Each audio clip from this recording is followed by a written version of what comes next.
Les textes du Tanakh, la Bible, dans leur version imprimée, sont composés de 3 parties. Les otiyot, lettres ou consonnes, le nikoud, les voyelles, et les teramim, signes de cantillation. Dans le Sefer Torah, les livres des prophètes, Nevi'im, ou des hagiographes, les ketuvim, seules les lettres apparaissent. Les voyelles ainsi que les teramim ont été transmises oralement de génération en génération, à l'instar de la Torah orale. Curieusement, l'apprentissage des teramim est plus délaissé que celui des lettres ou des voyelles, alors que d'après nos sources mystiques, notamment la Kabbalah, les lettres représentent le nefesh, ce niveau de conscience le plus bas de l'âme, les voyelles correspondent au ruach, qui est un niveau de conscience supérieur au nefesh, et les teramim correspondent à un niveau de conscience supérieur à celui du ruach.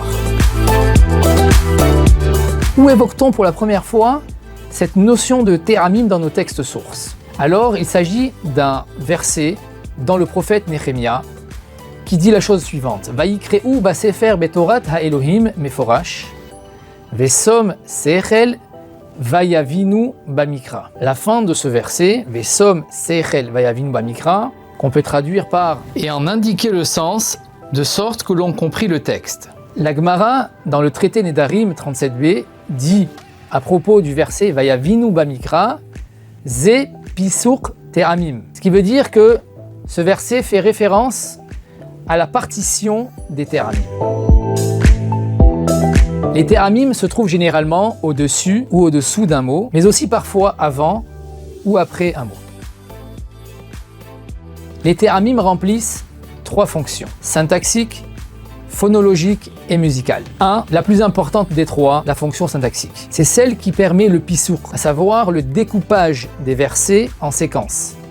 Le principe fondamental du système des teramim est la division d'un verset en séquences. Chacune des 2 grandes séquences est divisée en 2 séquences plus petites, et ainsi de suite, jusqu'à ce qu'on en arrive à des séquences qui ne peuvent plus être subdivisées. Pour schématiser l'intérêt du découpage d'un verset, prenons un verset connu de tous, un verset que nous récitons 3 fois par jour au minimum. Shomer Adonai et kol ohavav ve'et kol hareshaim yashmid, que l'on traduit par Dieu garde tout ce qu'il aime et tous les impies il anéantira. Sans le signe atnach sous le mot ohavav, qui indique une pause dans le verset, nous aurions pu le découper de 2 manières erronées au moins. Shomer Adonai et kol ohavav ve'et kol hareshaim yashmid. Et cela aurait donné, en traduction, Dieu garde tout ce qu'il aime et tous les impies. Deuxième manière de découper de manière inappropriée ce verset, c'est Shomer Adonai et kol ohavav ve'et kol hareshaim yashmid. Ce qui donnerait comme traduction tout ce qu'il aime et tous les impies, il anéantira. Il existe 2 séries de teramim. Les teramim propres aux 21 livres du canon biblique et les teramé emet, c'est-à-dire les signes propres aux 3 livres de Iyov, Mishlé et Tehilim. Les 26 teramim sont divisés en 2 catégories. 1. Les mafsikim, qui sont au nombre de 18. 2. Les meshartim, qui sont au nombre de 8. Le taram mafsik sépare un mot du mot suivant et le rattache au mot précédent. Quant au taram mesharet, il vient au contraire relier un mot au mot suivant. Les mafsikim n'ont pas tous la même intensité. On distingue 4 niveaux de mafsikim, soit des niveaux de pause plus ou moins longs. 1. Les kesarim, empereurs, sauf Pasuk et Atnach. 2. Les melachim, les rois. Zakev Kraton, Zakev Gadol, Segolta, Shalshelet et Tarcha. 3. Les Mishnim, les dauphins. Ravia, Zarka, Tevir, Yetiv, Kadma. Et les 4e, les Shelishim, les princes. Bazar Gadol, Karnepara, Talsha, Gerish, Shenegerishin et Pasek. Les Meshartim, les vallées, sont Teret Armé, Yareach Ben Yomo, Shofar Holer, Shofar Mehupach, Ma'arich, Darga, Azla et Talsha. La 2e fonction phonologique. L'intonation du mot est fixée généralement selon l'emplacement du taram, à l'exception de 5 teramim, qui sont Zarka, Segolta, Talsha Gedola, Talsha Ketadna et Kadma. C'est ce qui permet de déterminer dans les mots qui comporte 2 syllabes ou plus, s'il est millera, c'est-à-dire que la dernière syllabe du mot est appuyée, ou millerel, c'est-à-dire que l'avant-dernière syllabe du mot est appuyée. Confondre le aleph et le aïn, le kaf et le kouf, par exemple. Omettre ou appuyer un dagesh là où il ne le faut pas modifie souvent le sens du mot. On peut faire facilement des contresens en prononçant un mot hébraïque avec une mauvaise intonation. Exemple 1. Vehine Rachel bito ba'a im hasson. Lorsque le taram et l'intonation sont sur la lettre aleph du mot ba'a, cela signifie elle est en train de venir au présent. Alors que dans le verset Verachel ba'a im hasson asher le aviha ki ro'ahi, le taram et l'intonation sont sur la lettre bet, ce qui signifie et Rachel est venu au passé.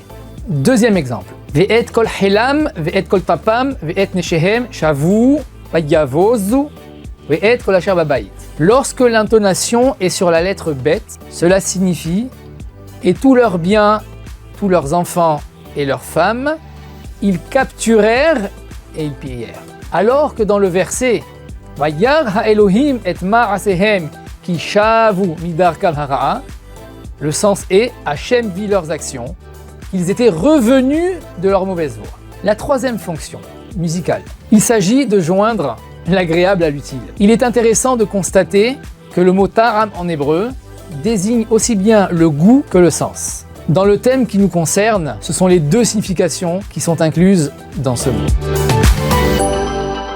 Les airs des téramim varient d'une communauté à l'autre. On connaît essentiellement l'air ashkénaze, originaire d'Europe de l'Est, l'air séfarade occidental des pays du Maghreb, mais chanté également dans certaines parties de l'Europe de l'Ouest, l'air séfarade oriental, Israël, appelé l'air Yerushalmi, l'Irak, la Syrie, l'Égypte, la Turquie et les Balkans, l'air italien et enfin l'air yéménite.